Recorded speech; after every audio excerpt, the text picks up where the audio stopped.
Takže čaute od nového videa a toto, chcel som povedať, že len tak som si scrolloval TikTok.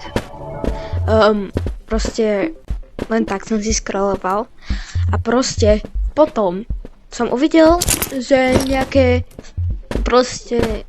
nový update. Tak ja, potom som videl to video, ja že však potom zo školy si ho vyskúšam.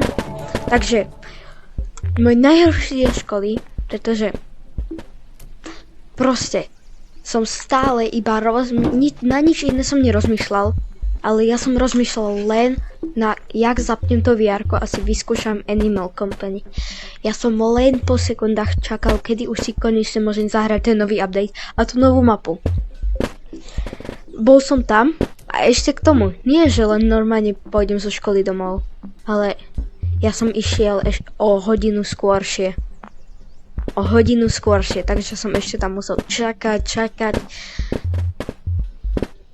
Proste najhorší deň.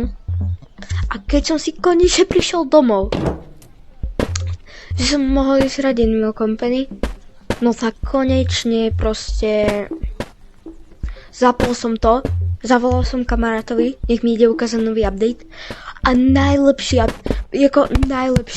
ja už som tu farmil, ja to už som mal nafarbené, ale tá nová mapa, hentam, je najlepšia, keď ja vám ukážem taký len glitch, aby ste tam nemuseli tak blbo chodiť, tak vám ukážem ešte taký glitch. A proste takto dávate. Takto. A dostanete sa. Takto, keď dostanete pod mapu. A presne, ak ste to pod mapou, lebo ukážujem to preto, lebo tam už to není. Tam už to dali preč. Tak tu ešte je taký glitch. A tam, keď skočíte, tak ste tam. Tak som to ja robil s kamošom, takže proste najlepší update. Čus.